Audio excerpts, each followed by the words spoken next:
Hello दोस्तों, कैसे हैं आप लोग। करंट अफेयर का हम लोग नेक्स्ट पार्ट करने वाले हैं। कुछ जो हमने पहले डिस्कस कर लिया उसको आप जाके देख सकते हैं।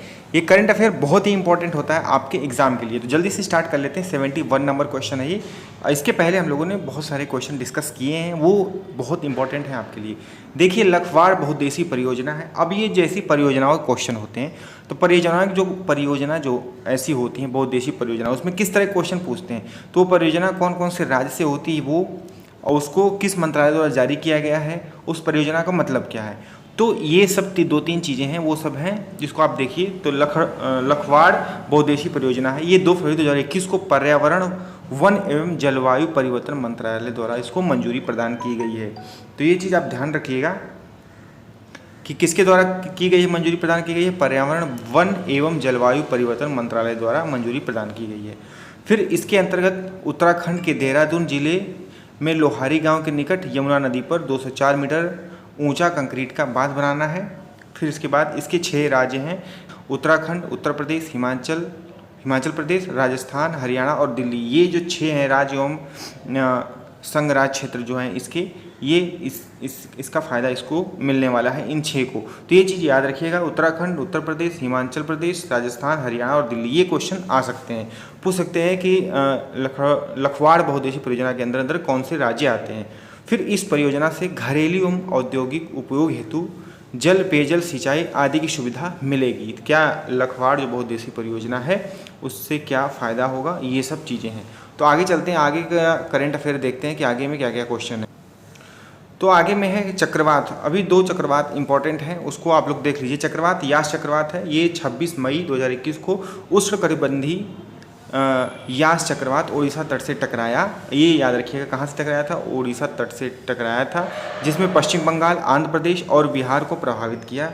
कौन कौन से प्रभावित इसके मतलब जगह हैं, कौन कौन सी, वो पश्चिम बंगाल है, आंध्र प्रदेश है, बिहार को इसने प्रभावित किया यास चक्रवात ने। फिर इसके हर जो चक्रवात होता है उसका नामकरण होता है, अलग अलग कंट्री इसका नामकरण करती है। तो इस बार जो यास चक्रवात आया था ओडिशा तट पे, उसका नामकरण ओमान ने किया था। और यास का मतलब होता है निराशा, और इसकी स्पीड थी 185 किलोमीटर पर आवर इसकी स्पीड थी। और दूसरा जो चक्रवात था, तो उसी तरह से जो दूसरा चक्रवात है वो 17 मई 2021 को उष्णकटिबंधीय चक्रवात गुजरात के तट से टकराया और केरल, कर्नाटक, गोवा, महाराष्ट्र के तटीय क्षेत्रों को प्रभावित किया। कौन कौन से प्रभावित क्षेत्र हैं, ये है। और नामकरण इसका म्यांमार ने किया था। ताउते चक्रवात है, इसका नामकरण म्यांमार ने किया था। और इस चक्रवात के कारण ओएनजीसी का, अभी न्यूज़ में आपने देखा होगा कि एक बोट डूब गया। तो वो ओएनजीसी का एक बोट था P305 डूब गया, जिसमें कार्यरत जो 51 लोग थे उनकी मृत्यु हो गई। आपने एक वीडियो देखा होगा, वो ओएनजीसी का था, बोर्ड था। इसी के कारण, ताउते चक्रवात के कारण। और उत्पत्ति कहाँ से हुई है, ये हुई है अरब सागर से। तो ये चक्रवात होते हैं, इसमें 3 चीज़ें इंपॉर्टेंट होती है कि ये कौन कौन से प्रभावित इसके क्षेत्र हैं और इसका नामकरण कौन किया, और पूछ सकता है कि इससे प्रभावित कौन कौन सी जगह हैं। तो ऐसे क्वेश्चन आपको मिलते हैं। आगे है कैच द रेन अभियान। तो इसका उद्देश्य जो है, पहले जलवायु परिस्थितियों के अनुकूल वर्षा जल संचयन संरचना बनाने के लिए राज्यों को प्रभावित करना है। और इसकी टैग लाइन है, वो है catch the rain where it falls when it false.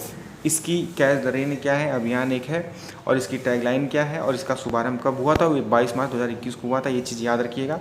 झाड़ी मेढक, अभी एक नए मेढक की खोज हुई है, झाड़ी मेढक।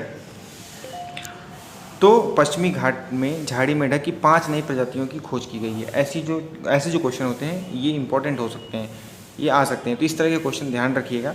और भारत एवं संयुक्त राष्ट्र अमेरिका के अनुसंधानकर्ताओं ने के द्वारा इसकी खोज की गई है। ये प्राचीन मेढक परिवार जो वृक्ष पे, पेड़ पौधों पे रहते हैं। तो ये है झाड़ी मेढक। अब आगे क्वेश्चन देखते हैं। 76 नंबर क्वेश्चन है, श्रीविल्लीपुथुर मोगामलाई टाइगर रिजर्व की स्थापना। ये इंपॉर्टेंट है। तो 8 फरवरी 2021 को तमिलनाडु के पर्यावरण एवं वन विभाग द्वारा ये मोगामलाई टाइगर रिजर्व की स्थापना की गई। अधिसूचना वन्य जीव संरक्षण अधिनियम 1972, याद रखिएगा, पूछता है वन्य जीव संरक्षण अधिनियम कब लागू हुआ था, 1972 में हुआ था। यह तमिलनाडु का 5वां और भारत का 51वां टाइगर रिजर्व होगा। ये पॉइंट इंपॉर्टेंट है। ये तमिलनाडु का 5वां और इम्पॉर्टेंट ये है, और 51वां जो है टाइगर रिजर्व पूरे इंडिया का है, भारत का। यह तमिलनाडु के विरुधनगर, मदुरई एवं थेनी जिले में विस्तृत है। तो ये चीज़ याद रखिएगा। और दोस्तों हमारा काम आपको अच्छा लगता है, वीडियो को लाइक करिए, ज़्यादा से ज़्यादा अपने दोस्तों में शेयर करिएगा, और चैनल पहली बार आया तो सब्सक्राइब करना बिल्कुल मत भूलना। ऐसे करंट अफेयर करते रहेंगे, टेस्ट सीरीज़ चल रही है इंपॉर्टेंट क्वेश्चन की, वो आपको मिलती रहेगी। जल्दी जल्दी हम लोग अपना सब कुछ करेंगे, प्रैक्टिस करेंगे, एग्ज़ाम जब तक होता है तब तक प्रिपेयर रहेंगे। और करंट आप देखते रहिएगा वीडियो में। बाकी मिलते हैं नेक्स्ट वीडियो में।